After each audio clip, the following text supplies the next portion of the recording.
Okay, we're going to get started here and call the meeting to order.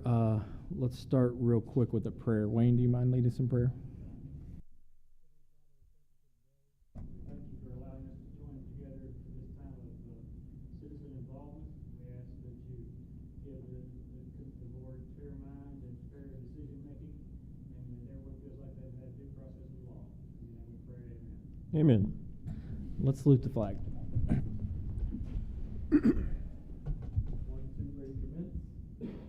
I pledge allegiance to the flag of the United States of America and to the republic for which it stands, one nation, under God, indivisible, with liberty and justice for all.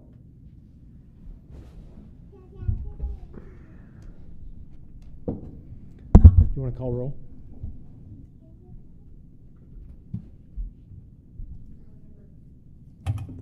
Board Member Alford?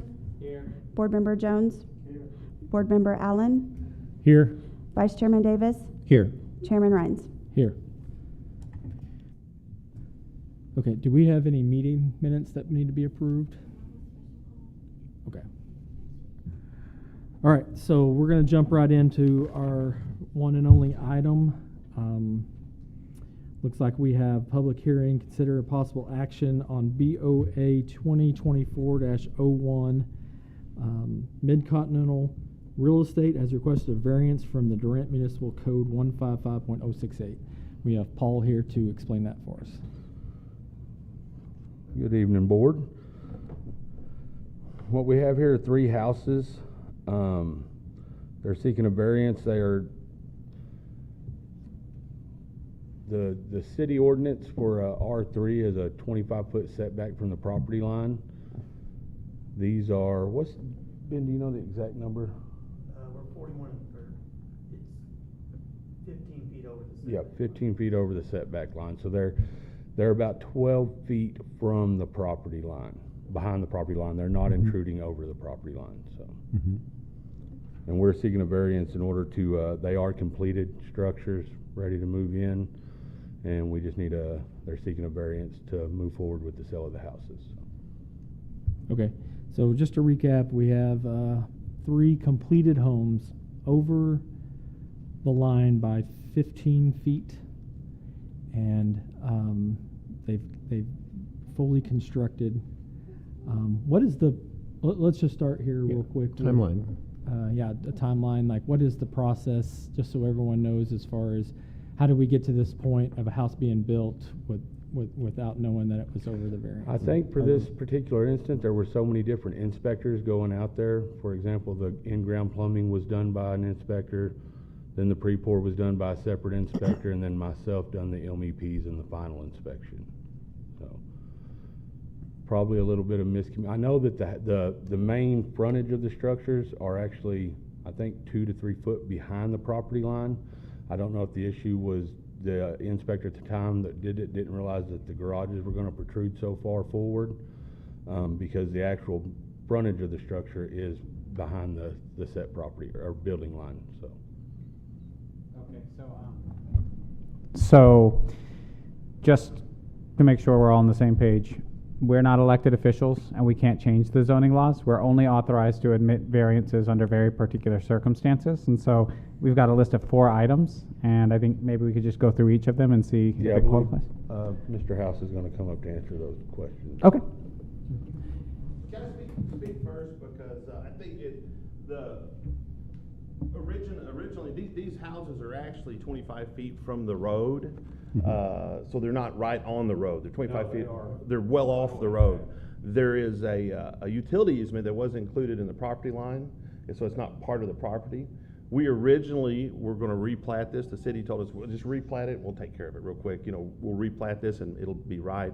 We got our plat redone, and we submitted it, and they said, no, it needs to come to you guys. So that's the reason we're here today. So the property is not snugged up against another piece of property by any means. It's 25 feet off the road. Okay? And we can show you the pictures. So and I believe the understanding was that the houses should be 25 feet from the curbs, and they are 25 feet from the curbs, from the road. So That's kind of what we ran into. So it wasn't like we're trying to shove them right up against the roads at all, because they're not. And if you, could you pull those pictures up? If you just drive out there, they look pretty. Yeah, they're in the center of the lots. Mhm.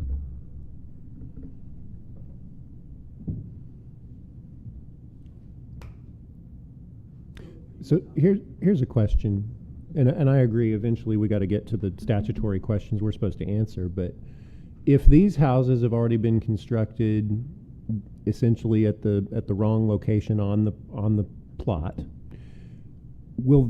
without also granting, let's say, a variance for every other lot in the neighborhood, will these houses look strangely close to the street compared to every other future house built? No, not actually at all, because what we will be doing is, we'll do a setback on the garages. Instead of garages protruding forward, they'll be moved back.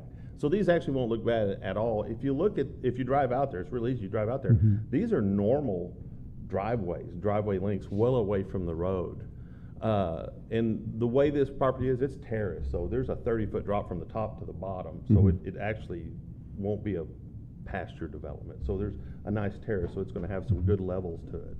And we've looked at that. I was just gonna expand Sure. on what you're saying. What he's saying with moving the garages back, like I told y'all before, the only thing that actually protrudes past the building line is the garages. So the face of all the houses will still remain in line down through there. The garages will just be smaller, so it won't really look as funny as if you moved the whole thing back and left them like these here, so. Mhm. The original setback you said is 25 feet, is what it should be? 25 feet from the property line, and like he said, most of the time you pull off the curb. For this particular subdivision, you've got that 15-foot easement, utility easement, and you're supposed to pull the 25-foot off that, and I believe that's where the mistake was All right. made. So let me just, and not to point fingers here, but just so we can get a firm understanding here. How do we get to this point? Like, how do we get to 3 houses being built, Well, that's completely what I was saying earlier. I constructed? believe, and I don't want to throw anybody under the bus, nor Sure. point fingers. I wasn't there when the inspector went and pulled the building lines, and that's what I'm saying. I don't know if he pulled to where the frontage was and then the garage stuck out past where he marked. I don't know if he Right. marked where the garages started from, but if he pulled from the curb, the garages would still stick past a little bit, even from where he should have marked from the curve, so I think it was kind of a shared blame, Okay. But to Mike's question earlier, timeline-wise, I mean, I'm not a home builder, but I've been involved in construction, and there's points in the process that you have to get approved before you can continue. I mean, did that happen? Did we get an approval? Yeah, they would have, he approved the in-ground plumbing and where he pulled the setback. And I will admit, once you get your setback lines marked, you don't really pay much attention to that anymore because there's so much material normally out there, and you just, you're going out there to look at the in-ground plumbing, and then you're going out there to look at the rebar, and that's kind of where your focus is at. And like, when it came to my part, I was looking at the framing, the electrical, the inside plumbing, so I wasn't really out there to view where the structure was sitting, because that would already been done previously before I had gotten out there. So they obtained certain amount of approvals all the way up to the end. Correct. All along the way, and then now we're done and we're Correct. realizing, okay. I believe the home buyer, Keep in mind too, we poured all 3 slabs on the same day. yeah, it was all So done it at the wasn't same 3 time. different times we poured, so they were all done at the exact same time. And also keep in mind, this was not caught by anyone except for, we have one under contract right now we've actually extended the contract 3 times. Because the surveyor that came out that was required by title, caught it, basically. So that'll tell you right there, it doesn't look like you couldn't even pull in the driveway. I mean, no one noticed it until the very end. I've got the 4 statutory questions right here in front of me that we're going to get to. Just one quick question having to do with the documents in front of us. The staff recommendation on this from our packet, it says staff recommends the approval of the variance. A mistake was made and it would be detrimental to all parties involved to have 3 new homes set vacant and unused. Is that the practical consequence if this board fails to approve a variance, that the homes would not be able to be occupied? Correct, because they wouldn't meet code without the variance. So as a practical consequence, if we failed to approve the variance, are you basically telling me that these homes would have to be destroyed and the property be reused for another I believe purpose? the options would be, yeah, they would have to either tear them down and start again, or cut the garages completely off, which would then probably Okay. look a little funny. Okay. So here's the first of the 4 questions that we're challenged to answer, and we have to answer yes to all 4 in order to approve a variance, is basically the way the statutory law works in the state of Oklahoma. So the first question is, the application of the ordinance to the particular piece of property would create an unnecessary hardship. So if we strictly construed the ordinance, would it create an unnecessary hardship in your opinion? It would create an unnecessary hardship. You know, if this variance isn't allowed, we'll have 3 unused homes. They could become probably rental property, but the idea of that property is for it to be homes, Mhm. walking around it. You know, if you've been there, it's a nice neighborhood and going to be a nice Yeah. neighborhood. So I live just down the road from Yeah. you in Heritage. I've seen So- Cash Acres. So then, yes, you know, it's gonna cause it, you know, I mean, Would this hardship be purely financial? no, it's gonna affect the community there. I live there, it's my neighborhood. I want that neighborhood to be nice, you know, so, I mean, Mhm. it's not a financial aspect, you know, these are the first 3 homes, and they're nice homes. So, we're trying to get this set out to be a nice neighborhood, not a renter's neighborhood, not a bunch of tenement housing, you Mhm. know, the things that Durant's looking for. And everybody here knows when I build buildings and stuff, they're nice to look at. I take care of stuff. You know, I live in that neighborhood, so I want it to be nice, so. And I would go a step further to say, beyond financial, is they've already re-agricultured the land out there. It would, you'd have to dig up more land, more footings, Okay. change water lines, everything, so you're looking at a whole lot more than just financial. You're gonna cause a lot of topsoil destruction and. Second question is, the conditions of the property are particular or peculiar to the particular piece of property involved. Can you talk to me about how the conditions are peculiar to the 3 lots that we're talking about here? I can. It's kind of peculiar that the utility easement wasn't considered in the property, and we were in the process of changing that, make it part of the property, the owner's property, the utility easement, because you can have an easement and own the property, of course. And we were in the process of trying to get that changed, but they felt this board was better to do it with quicker, and I agree. Okay. So it kind of makes it kind of peculiar, because I think the whole idea of having a setback from the road is so it's not crowded, Mhm. or a setback, it's not crowded, doesn't impede on people being able to see. And these homes are well away from the road, you Mhm. know, so I think the whole premise of having things back away from the road, it does that. So there's no houses sitting on top of each other, there's no houses close to the road. So your intent on the future houses is to take the easement and make that part of the property? We'll probably do. I think what probably the easiest thing is for us to do, because it's not very hard for us just to set the garages back and make the houses flush. It doesn't change anything really.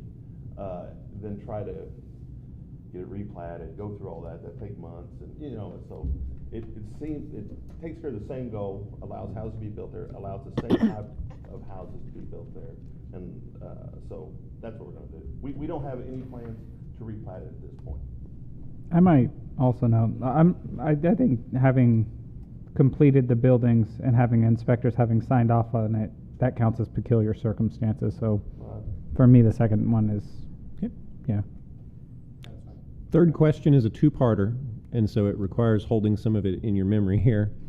So the relief, if granted, would not cause substantial detriment to the public good or impair the purposes and intent of the ordinance. So tell me that it would not impair the public good, and it also would not undermine the ordinance, the purpose for the setback being 25 feet in the first place. I think for the public good, it's obvious that the houses are nice and they're not encroaching on it. And you can address the setback there. Mhm. Yeah, I will address that. May not be the answer most want. When you say easement, an easement by definition means it's his property. We simply have a easement to use that property as needed. With the property line being the easement line, property that was once his is now no longer his, it belongs to the city. It's not an easement by definition. So I would say that as long as his the structures do not encroach onto that easement line, to cover up any utilities needing replaced, with as far back as they said, if you ever needed to expand that easement any, you've still got 12 to 13 foot of expansion. So I would say it doesn't cause any. And then the fourth and final question is, the variance, if granted, would be the minimum necessary to alleviate the unnecessary hardship. You're only asking for a variance that includes the location of the house as presently built, not something beyond that, right? Correct. And our documents here, I don't know that we've mentioned this, but our documents here say the garages of all three structures extend roughly 11 feet beyond the building lines. Does that mean we're asking for an 11-foot variance for each of the three houses? Correct. Okay. Right, that would be correct. We need to get that verbiage right. So We need to make let's sure it's right, because we got to include that in our motion if this is something we're voting on today. Are you sure it's 11? Well, we could just say 25 feet from the curb. The house, that's the structure. setback or the structure The is? setback. Well, but what is the easement? What does the easement say? The easement is 15 foot from the curb, and the garage is, the front of the garage sits 12 foot beyond that easement.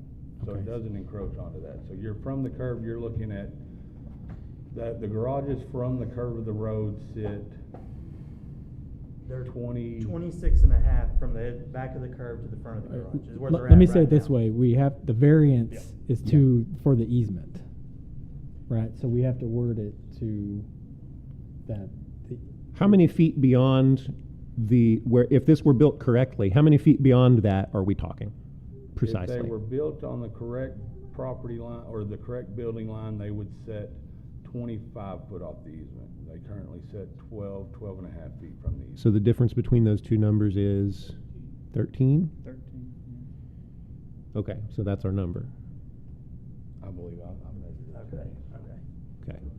I'm like, I hope that's right. Oh, it is. We I want went that and one to measured be it right, today. just so we know, we want We've that to had be so right. many, when they had us do the replat, they had us moving the property line to the Yeah. center of the road. Because yada, it's a yada. 60 foot right of way. Today I went out there, went 30 foot from the center of the road, and then from that 30 foot I went. That would be 12 better. feet, and it was the garage. Yeah, Okay. the current.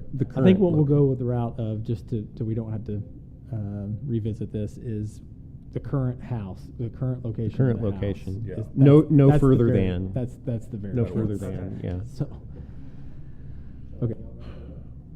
Yeah, I'll just speak my piece on this real quick. I think especially acknowledging the error of inspection and also the fact that the structures are already built. Looking at the four questions before us, I think the fact that they already have structures on them is an alteration to the property. And that affects the answer to every one of these. The property has been changed, and therefore changing it again creates an unnecessary hardship. The property has been changed, and therefore this particularizes the piece of property involved. It would create detriment to the public good if we did not approve the variance, and it would not create a detriment to the public good if we did not. And the variance, if granted, would be the minimum necessary, because you're not asking for anything beyond where the structures currently exist. So all of that makes sense to me, considering that the structures have already been built. The only concern that we have, of course, is that we can't create a situation where in the future people realize that it's better to beg for forgiveness than it is to ask for permission. So the last question that I have is, the rest of the houses in this neighborhood are not going to be built with the assumption that the variance would be granted, right? No, and I've built houses for the last 8 years, and I've never had a variance. I've probably Okay. built 100 homes in the last 8 years. I've never requested a variance on any home, so if that gives you any reassurance, then. And Mr. House and myself will be checking all the setbacks on the remaining homes to be built, so. Oh, yes, we will. And I'm also a real estate broker, so I've really never even dealt with this on the real estate side either, so. In that case, I would make a motion to approve the variance authorizing the houses where they sit, but no further, and not extending to any future properties. Second.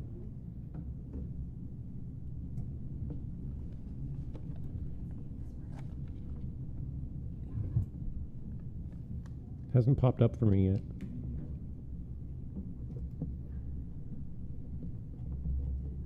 No. Nope.